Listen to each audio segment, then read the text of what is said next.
Today's guest is Leanne Shelton from Right Time Marketing. Now, Leanne was a guest on the podcast a couple of years ago, and we were talking about the topic of how content marketing can help your business increase sales. Now, I don't think there's a lot of change in that because content marketing can still help you increase your sales. But in the last 2 years, there's been a lot of change in the environment we work in. And one of the biggest changes, and according to a lot of people, one of the most significant changes of recent times is the occurrence of artificial intelligence. And you would have been living under a rock if you've not heard the word ChatGPT in the past year. So, Leanne, welcome back. You've been doing this for a long time, 15 years at least of professional writing, working for not-for-profits, corporates, governments. Well sought after. You've appeared on a lot of podcasts, a lot of radio and TV, and even been requested to present internationally on this topic. So we're quite privileged to have you with us today. Looking forward to it. But Leanne, what has been this big thing that's happened with AI and ChatGPT? Yeah, well, first of all, thanks for having me back, Paul. I appreciate it. That's the thing. So as a content marketer and copywriter, well, basically we were the ones that first felt the burn of ChatGPT come out, because ultimately it writes stuff, and we are paid to write stuff. So I felt at the beginning of last year when, everyone has started to, ChatGPT had been around for a few months, people started to explore it. And I noticed that conversions had started to drop. And in the past, if I got someone on the phone, I actually got quite a good conversion rate happening. So I thought, okay, I've got to pay attention to this AI thing. And I've got two choices here. Either dig my head in the sand and rock in the corner, or I could actually use my expertise and experience and apply that to teach people on how to use AI effectively with the human touch for quality output. And because I just saw so many people talking about the prompts, so the input, but not many people were talking about the output and how to look at whether it was decent quality or not. And the thing is, if you don't know, you don't know. So if you don't know, you're asking it, to do copywriting for you, marketing strategy, whatever. But if you don't know what good content looks like or a good strategy looks like, and you're just taking this at face value, then, you're running at this risk of your brand being damaged, of, putting out poor content, thinking about things the wrong way. So I've gone, okay, I'm taking a holistic view here. And I made the decision, I'm going to start running training on the subject. I had 150 people sign up to my first free webinar. I thought, okay, this is a thing. And it's just gone from there. Yeah, so speaking at conferences, summits, podcasts. I was asked to speak in Kuala Lumpur, and they've asked me to go back again in a few months' time. And I'm like, okay, this is here to stay. The copywriting world's completely flipped on its head. And the AI stuff is becoming my core focus now. Yeah, and I think what's happened that's been quite interesting to observe is that there was this big buzz around it, and everybody thought this is going to be the savior. This is going to help us do so much so quickly. But a lot of people rushed into it and didn't actually look at, well, what is, as you mentioned, the output, what is being generated. And I know we had some excitable junior accountants employed to write some, I guess, training material for our clients, and using ChatGPT as a guide. And they were quite deflated when they would present their, finished product to me, and I'd say it's all wrong. That's the thing. So many people are just diving into prompts like they would in a Google search, just shouting out demands, expecting information back. But there's actually a lot more that goes into it, which I learned when I started self-teaching myself. So I started, look, there weren't that many books on ChatGPT on the market. I found one good one. I listened to a podcast, and I learned about the whole prompt engineering thing. So training up the AI tool to understand my business, understand my audience, and understand the ultimate outcome I wanted, and then work backwards from that. So it's actually unleashed a lot of critical and creative thinking differently, a different part of the brain than actual writing, because you're thinking, all right, how can I use this tool to get what I want? And I know that, and I know with my marketing, hat on, how to use that for marketing purposes. but yeah, anyone who's just, the whole world just thought they could become a copywriter, a marketer, or whatever else, a business coach, um, instantly with this tool. But you can't. There's so much more that goes into it. And yeah, otherwise you're going to end up with content that just doesn't sound like you. It sounds robotic. I'm very savvy to ChatGPT typical phrases, which we're all, I'm more and more people I'm speaking to, not just copywriters, are seeing those. And then, yeah, the brand, that know, like, and trust factor can be affected if you aren't putting that effort in to train it up accordingly. So that's my mission, to make sure people use it and keep that human touch. Yeah, so I think what I'm hearing here, and look, we've had this explained to us. I think that it's an accelerator. It's a tool. It's not the end savior. It's not the end product. But there's some care that needs to be taken in using it wisely. Certainly, it can provide some great advantages and time-saving capabilities, but we do need to use it wisely and understand how we're actually controlling the tool. Is quite powerful, but if we use it incorrectly, we're going to get some damaging results. Yeah, so anyone who's just jumping in without proper strategy involved, that's just going to affect people. So that's where I've been running my trainings in-house and face-to-face, and I started up in March this year, 2024, the AI DIY Club. So it's actually a little safe space for people to play around with prompts. I can provide my input from a marketer. So yeah, so the thing is, with using ChatGPT and similar tools, it's garbage in, garbage out, right? So if you don't know what you're doing, if you don't know the full strategy, if you don't know the output, then you just otherwise don't know how to assess the quality of the content that you're getting. Or you'll get back really poor quality and get frustrated and actually spend more time trying to tweak it than if you just written it yourself. So the thing I tell my club members and anyone who I train, it's about, think about the end picture, the end goal. What do you actually want?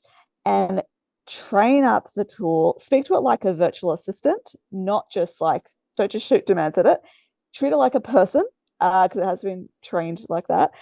And then really give it as like really thorough prompts with clarity, with just like in terms of a briefing, right? You wouldn't just say to an intern, for example, or an offshore assistant, can you put together a social media strategy for me on this topic?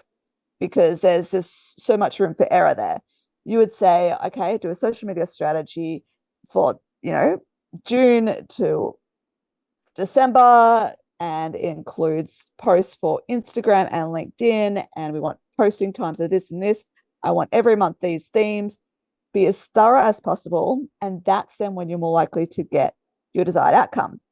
But this is where anyone who is experienced in marketing or experienced in copywriting or doing these things, right?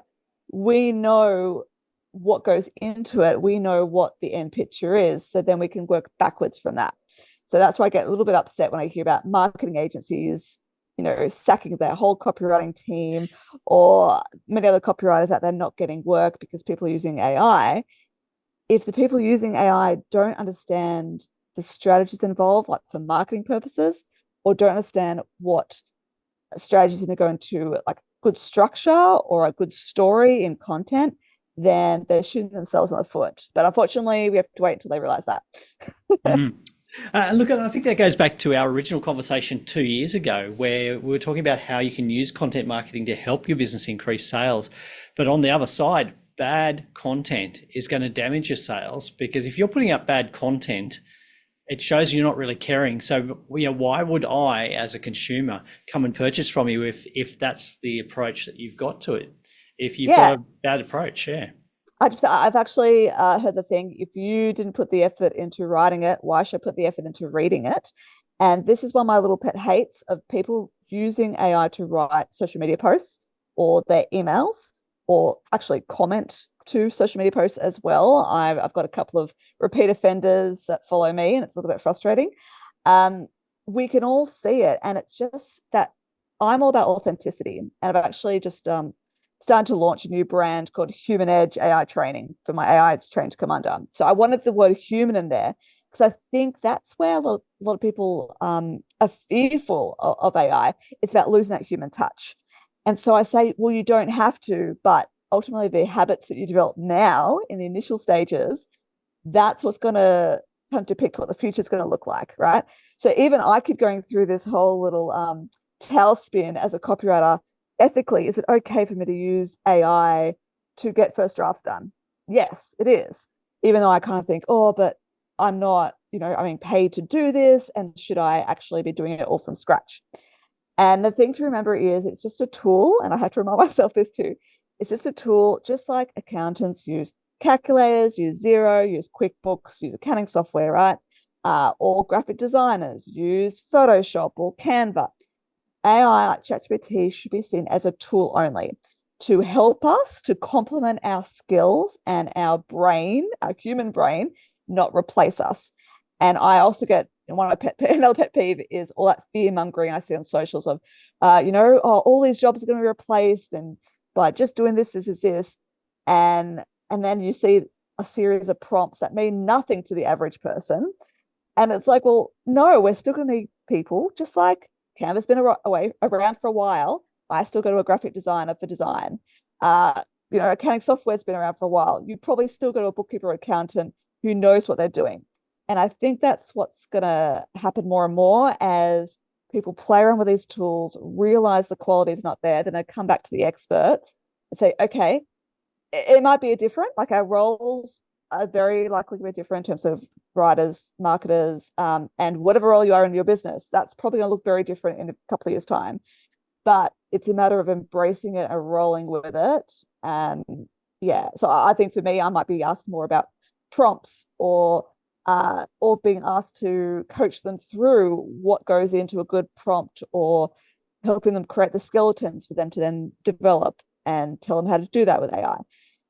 It's just about thinking a little bit differently. I think it's not a way to replace you, it's a way to complement you, or I'll give you that first starting point when you've got that blank screen of death. Mm-hmm. Look, I've always been a fan of, and I've always, in a way, I've described myself as a lazy accountant because I always like to find a simpler, faster way of getting to the same result. And what that means is if I can find a tool that helps me get there faster, then I'll use it. But it's got to get to the right point. If there's no point in me doing something fast but getting an error, and people have been scared of AI, or when particularly when ChatGPT came out.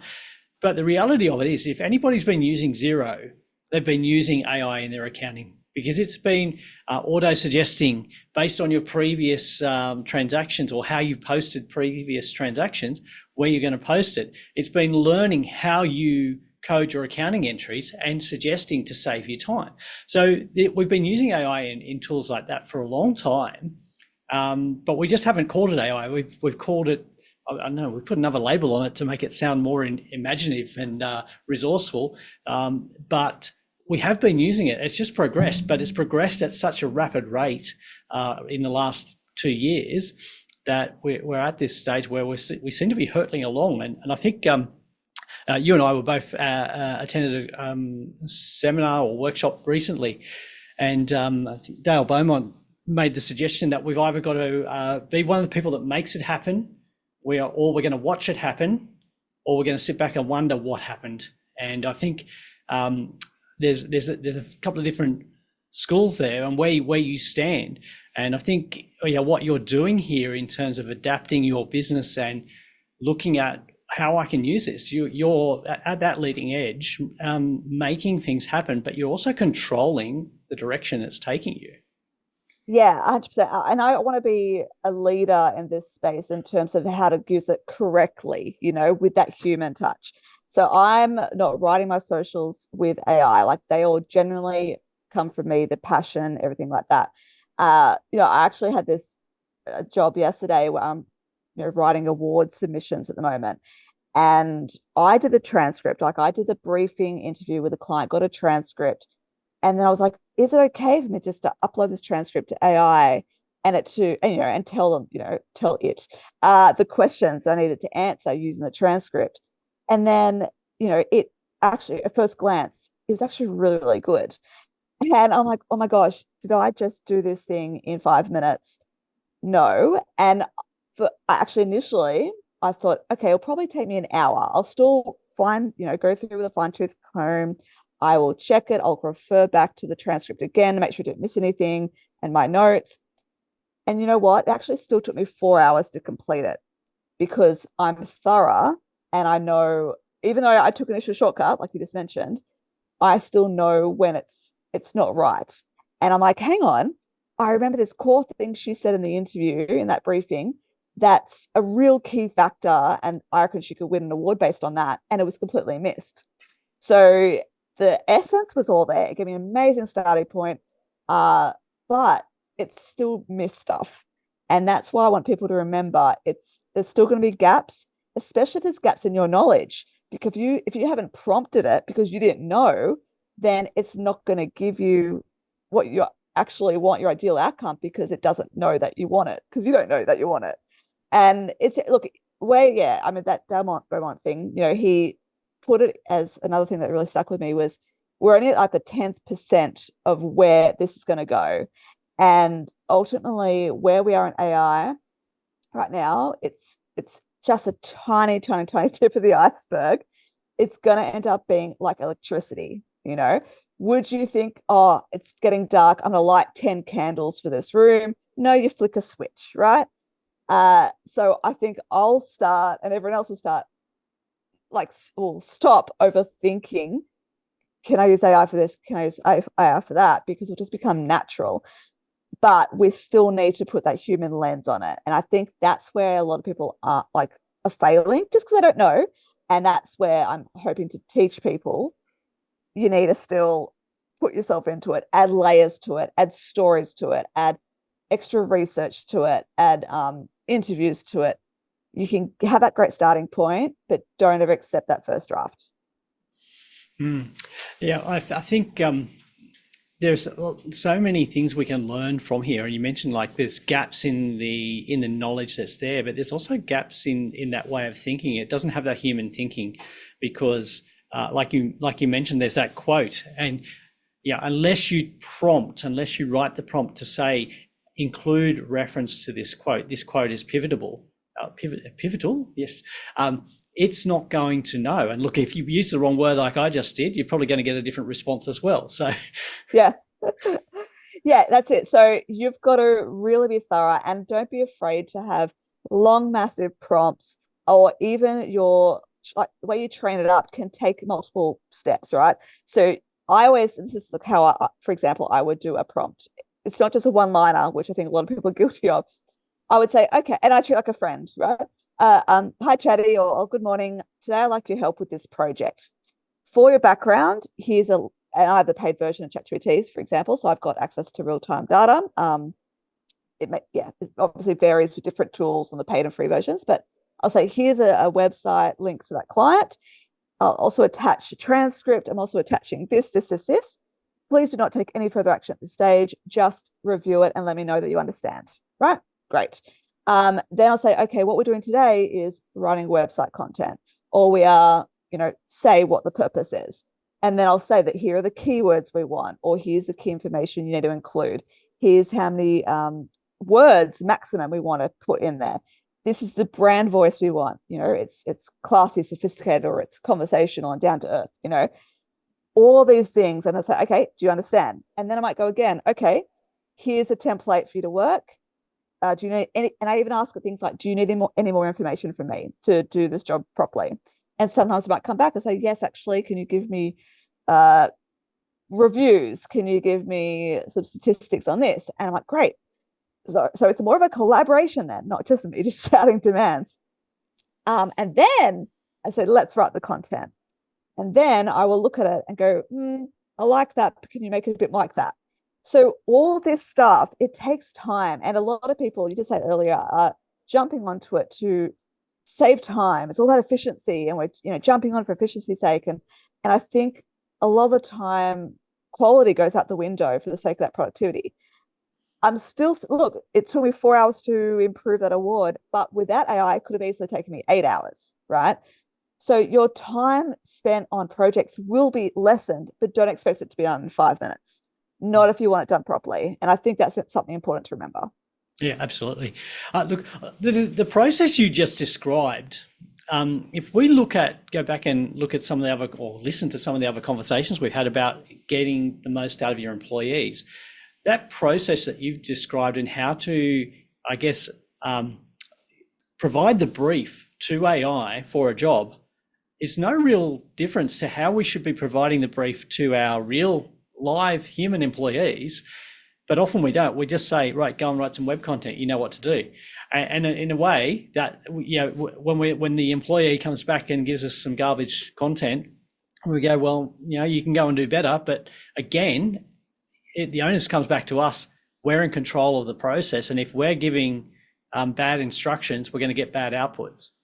Yeah, and that's when you realize, oh, hang on, I missed something there. So I actually had a client who said, yeah, I'm trying to get to write social media posts based on this program or something. And I'm just saying write social media posts and it's giving me garbage. And I said, well, you didn't say how many, you didn't say what topic in particular to focus on, you didn't say word count, you didn't say the audience. So he's like, oh, he didn't realize, because in his head he knew what he wanted, but he hadn't, well, I want to say verbalize. You can actually, there is a tool you can verbalize it to AI, but or just type it. And that's where, you might find it easier to say it if you have it on your phone. The phone version has the microphone, or you can go old school, record yourself on Zoom, just talking through website copy you want, and here's the direction I want, and then get the transcript and upload that AI or hand to your employee, whatever you'd be doing, right? So there's all these things, these extra steps that go into it to ensure you've got that, it has the clarity, you have that clarity. And it's sometimes only when you get garbage that you realize, oh, I'm actually not sure what I want. And look, that happens quite a lot. Sometimes you'll go down a track and you think, hang on, really, what I'm trying to answer, I could have just said in a couple of paragraphs myself, but it's taken me all this time and effort to get down that route and come back and think, well, hang on, I knew the answer to start with. So look, I'm seeing a lot of different applications here, and we've talked about marketing and copy here. Again, and obviously we're doing that because that's your area of expertise, and you've got a lot of knowledge and history there, which AI is still struggling to catch up with, I'll say. But getting help, because I often, I listen to a lot of podcasts, I listen to a lot of material because I'm always learning. But I'm often hearing, it's just these 3 simple steps. But when you go down and do those 3 simple steps, you lose a lot in the translation, and there's a lot more to learn. So I think you've come up with a solution to help small, medium business owners in moving forward with their journey in AI and doing it properly, because if you can avoid the mistakes because somebody else has already made them and is going to lead you on a better path, then do it. So Leanne, how about you tell us a little bit about the solution that you've come up with for business owners? Yeah, so I've established the AI DIY Club, and initially I was thinking, oh, I have to, record all these videos and create this whole training thing. But from what I was hearing from other small, medium-sized businesses, they actually just want to do it, and they just don't know what they're doing, and they want to just apply it. They don't want to have more and more training that overwhelms them. So I thought, okay, well, from my point of view, this was easy to launch as well, because I didn't have to put all that time into pre-recording stuff that would get outdated really quickly, right? Because that was my other thing. Things are changing so quickly in the AI space. So what I've established is the AI DIY Club is ultimately a subscription model where, for a low cost every month, at the time of recording, $67 plus GST a month, which is absolutely nothing. And every week there's a 2-hour AI playtime. And in that, we always have a monthly theme, a monthly topic. So say it's email marketing is the May theme coming up. So we break it into different topics each week. So from the email marketing, for example, the first week we're going to cover email sequences and how we can get AI to help us with that. So I do a little lesson. It might be a 10-15-minute lesson. What's the importance? So copywriting, marketing hat on. And then here are the prompts that you can experiment with to get some things created. All right, 25 minutes Pomodoro. For those that don't know, that's basically, screens off, silent, focus time, no distractions. Go apply what we just did to your business, not some made up business. We're not just playing around for the sake of it. You apply it to your business and see what you get. because you know your business, and if it works really well, you can then actually use that. So, yep, we try that, come back. Hey, everyone, what worked, what didn't work? What worked well for you? Can you share with the group? Because, this is a group environment. Oh, you still struggled? Great. Let's play around with that. Let me see if I can just on the spot work out how to fix that. If I can't, I'll go find out for you. And we do that over a couple of sessions until the 2 hours are up. And then we continue the next week. So the next week will be this week e-newsletters, from email newsletter templates through to fleshing it out through to whatever. So I've got, the current members are absolutely loving it, just because it is that space, not just to learn, but to apply it and then ask questions. So it's a really good model. And then we have just a weekly Q&A for an hour, which honestly, people stopped attending after the first few weeks once they got their head around things. And now there's going with the flow. But yeah, I've got that available if people want to just ask any AI questions about any tools, and then I will either provide them the answer or go find it out for them. So it's been a real fun, engaging, safe space where people are just actually applying it and learning through doing, not just sitting and listening and then trying to find the time later to apply it. Mm-hmm. So, and I think that group environment, that accountability there will help with the learning process and your understanding and the ability to ask questions from real people, not just AI chatbots, but to ask real questions and get real feedback is really helpful in the way that a lot of people learn still. And so look, we're going to put some links to that in the show notes, because I think that's really helpful. And certainly if you're looking for the links and you're not and you're driving at the moment, just remember to go to the businessbehindyourbusiness.com website and look up this podcast episode, and all the notes will be there for you, and the link to the AI DIY club. So that would be great. Now, Leanne and I could talk for hours about AI and a lot of the exciting stuff, because I know just from our brief conversation since we both went to this event, a full day event on reimagining the purpose of your business with AI. And I don't think I've walked away from a day's conference with as many notes and ideas and action items.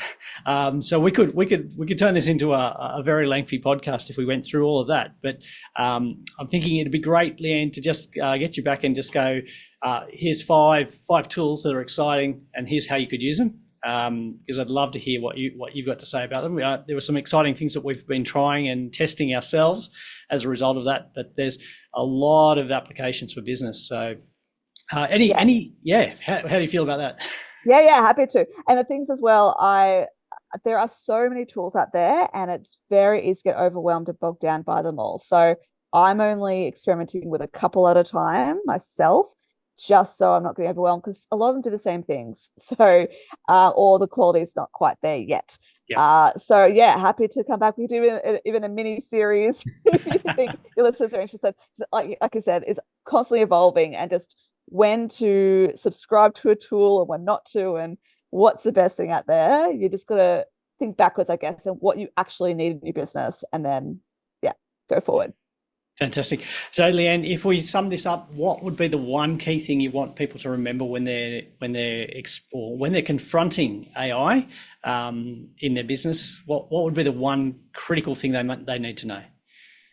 So AI is here to stay, but humans aren't going anywhere either. So I want you to definitely take on that perspective of how can it complement your skills rather than replace your skills.